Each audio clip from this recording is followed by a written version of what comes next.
मनसेमध्ये असलेले आणि आता वंचित बहुजन आघाडीकडून लोकसभेची निवडणूक लढलेले श्री वसंत मोरे यांनी एक फेसबुक पोस्ट केली. त्यांचे हे कार्यकर्ते आहेत. मी काय बोलतो ते कळतंय ना? हा, एवढ्या जवळनं मला आवाज येतो. येतोय ना? हा, हां, एवढ्यात नाही येतोय. ह्याच्या काय म्हणालो मी आता? तिने कविता म्हटली. नाही नाही, मी काय म्हणालो? आवाज येतोय का म्हणून विचारलं. How shocking this is, how shocking this is. Vasant मोरेंचं नाव घेतलं तुम्ही. हा, कोणाचं नाव घेतलं ना? वसंत मोरेंचं हां, आत्ता घेतलं नाव. आत्ता ना? त्याच्या आधी घेतलेलं ऐकलं होतं का? ते नाही आलं. किती अंतर आहे? वितभर अंतर आहे आमच्या दोघातलं. किती वय आहे तुमचं? वय किती? आता 32 चालू आहे. 32. अच्छा, आजोबा तुम्ही यांचे वडील आहेत ना? मी जे म्हटलं त्या मुलीने जी कविता म्हटली ती तुम्हाला ऐकू आली ना? तुमचं वय किती? 60. मी आता काय म्हणालो त्यांना आहे ना? मी हे वसंत मोरे वगैरे मनसे वगैरे म्हणालो ते ऐकू आलं का? आत्ता आला ऐकायला. इतकं भयंकर आहे.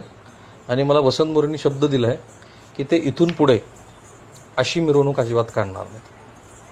काय झालं की वसंत मोरे यांच्या त्या गणपती विसर्जनाच्या मिरवणुकीमध्ये तुमचं पूर्ण नाव? सागर दिनकर मोरे. सागर, व्यवसाय काय तुमचा? माझा कंस्ट्रक्शनचा व्यवसाय. कन्स्ट्रक्शन. हो. आणि काय झालं होतं त्या दिवशी? त्या दिवशी मिरवणुकीच्या दिवशी मी 12 वाजता मिरवणूक चालू झाली. रात्री? नाही, दुपारची. हां आणि मी डीजेच्या समोर नाचत होतो. हां आणि त्याच्यात मी 4 तास तिथेच होतो मिरवणुकीत. आणि त्यावेळेस मला काही जाणवलंच नाही. म्हणजे आवाज वगैरे साऊंडची येत आहे, मला गाण्याचे आवाजच येत नव्हते. म्हटलं नॉर्मल असेल वगैरे.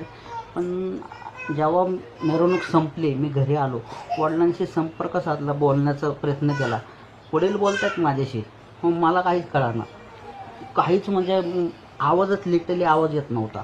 मग मी आमच्या चुलत्यांच्या घरी गेलो. त्यांनी मला दवाखान्यात वगैरे नेलं, घरच्यांनी सगळ्यांनी. मोदी क्लिनिकला गेलो, तिथनं भारती हॉस्पिटलला ॲडमिट झालो. आणि तिथनं माझे फास्ट पूर्ण टेस्टमेंट चालू केल्या. तात्यांचं त्याच्यात सहकार्य झालं भरपूर. त्याच्यानंतर भरपूर मला त्याच्यानंतर हे एका कानाला 70% फरक पडला.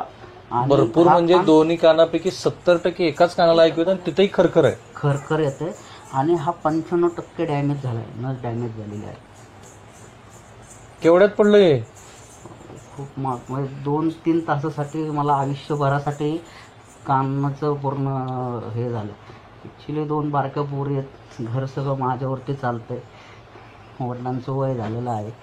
पुढं कसं होणार, काय होणार, काहीच कळेना. पुढं जाऊन पुढं काय करायचं आता. तिला आता एवढ्या डिस्टन्समधनं आवाज येतोय, पण असं थोडं लांब थांबलं ना, काहीच ऐकायला येत नाही. घरातनं पण आवाज दिला तरी ऐकायला येत नाही.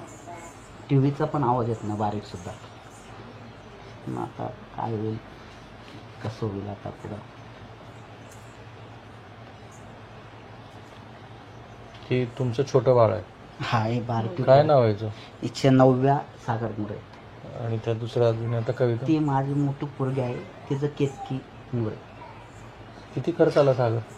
तर साधारण 60 ते 1000च्या आसपास गेलेला आहे.